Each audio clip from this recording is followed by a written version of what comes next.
매코마타기, 직역하면 고양이 건너뛰기로 고양이도 맛이 없어 무시한다는 의미의 일본어입니다. 200년 전 일본의 고양이도 무시할 정도로 맛있었던 생선, 바로 참치입니다. 그랬던 일본이 지금은 전 세계 어린 양의 87%를 소비할 정도로 소비를 많이 하는 곳이 되었는데요.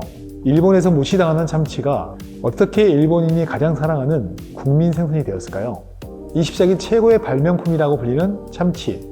오늘은 참치가 일본인들의 식탁 위에 올라오게 된 배경을 설명드리려고 합니다. 저는 참치 이야기를 들려주는 남자, 참치회사 김 대표입니다.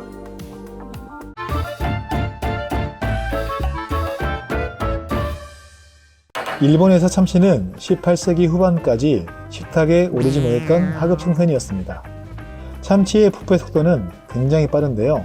헤엄을 칠 때 입안으로 들어오는 물을 아가미로 거르며 호흡하는 참치는 잡히는 동시에 숨을 쉬지 못해 죽는 데다가 기름기도 많아 빠르게 부패해 먹기에 어려움이 있었습니다.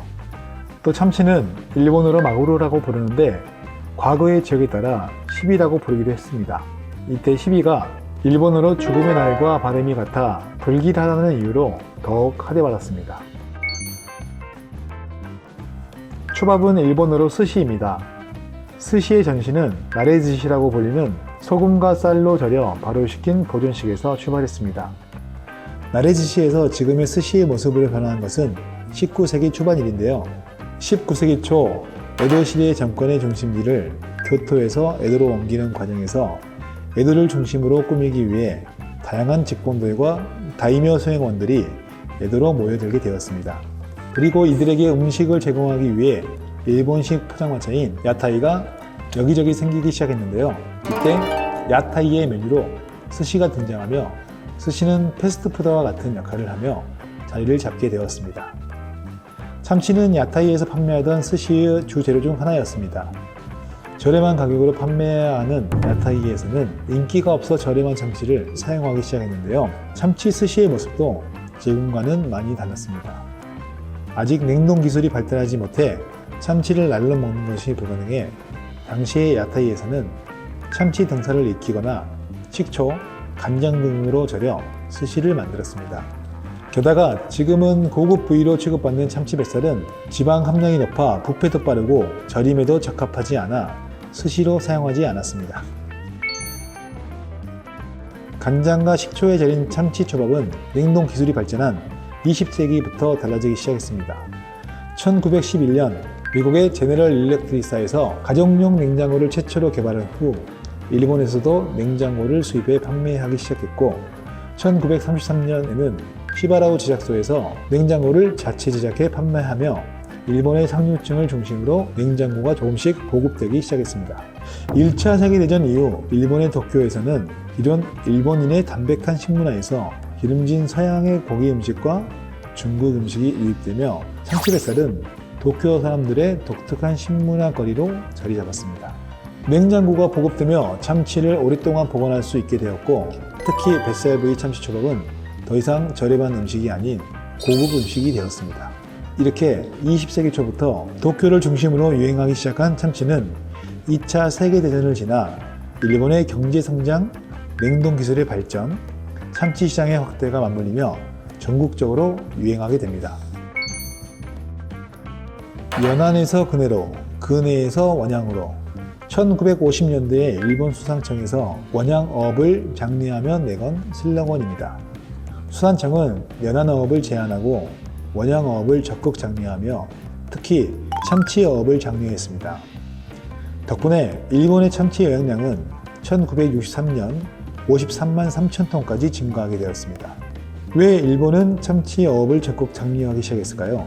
그 이유는 참식과 첫해에도 나오는데 바로 미국에서 참치 통조림이 큰 인기를 끌자 일본인이 참치를 잡아 미국으로 수출하며 돈을 벌기 시작했기 때문입니다. 미국 수출을 위해 시작한 참치어업은 어획량이 많아지며 자연스럽게 일본인의 식탁 위로 올라오게 되었습니다. 1960년대부터 일본은 경제 성장기를 맞이하며 생활 수준이 크게 변했습니다. 필수적인 소비를 넘어 선택적인 소비가 가능해지며 항상 먹던 음식이 아닌 새롭고 고급스러운 음식을 찾게 되었죠. 1930년대 상류층을 중심으로 보급되었던 냉장고는 일반 가정에도 보급되기 시작해 일반 가정에서도 음식을 신선하게 보관할 수 있게 되어 신선한 음식에 대한 관심도도 높아졌습니다. 이러한 일본 경제의 성장과 함께 참치는 도쿄에서 일본 전역으로 퍼져나갈 수 있게 되었고, 더 이상 참치를 절이거나 발효시키지 않고 신선한 그대로 맛볼 수 있게 되었습니다. 60년대 이후 참치가 전국적으로 유행하며 수요가 계속 증가되었는데요. 참치 원양 어선에서 참치를 잡아 검냉할 수 있는 냉동 기술이 개발되며 일본으로 신선한 참치를 더 많이 공급할 수 있게 되었습니다. 하지만 참치의 인기가 오르며 함께 올라간 참치의 가격은 멈출 줄 모르고 계속 오르기 시작했습니다. 원양어선의 검냉 기술이 도입되며 참치의 원가가 오르고 일본 경제 성장과 참치 수요량의 증가가 더해진 결과였습니다.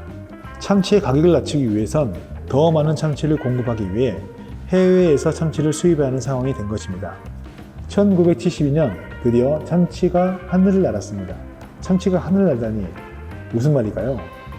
바로 일본의 항공화물 담당 직원 오카자키 아키라 씨의 아이디어로 항공 화물칸에 냉장 컨테이너를 설치해 대서양 3단 항어가 뉴욕 하늘을 날아 하네다 공항으로 들어오게 된 일입니다. 참치를 수입하기 시작하며 일본인들은 안정적인 가격으로 신선한 참치를 먹을 수 있게 되었습니다. 현재는 전 세계 바다에서 어획된 참치 87%가 일본인의 식탁에 오르고 있으니 기술의 발전이 일본인에게 신선한 참치를 제공해 준 셈인 듯 하네요. 고양이에게도 무시받았던 생선 참치가 일본인들이 가장 좋아하는 생선이 된 역사가 생각보다 짧게 느껴지지 않나요? 참치가 일본인들에게 사랑받을 수 있었던 가장 큰 이유 중 하나는 기술의 발전이 한몫했다고 생각합니다. 오늘 들려드린 참치 이야기를 듣다 보니 오늘 저녁은 참치회가 좀 땡기지 않으신가요? 저도 이렇게 이야기를 하다 보니까 오늘 저녁에는 참치를 먹어야 될 것 같습니다. 20세기 최고의 발명품 참치를 먹을 수 있게 오늘도 감사하며 오늘도 저의 참치 이야기를 들어주셔서 감사합니다. 저는 참치회사 김 대표였습니다.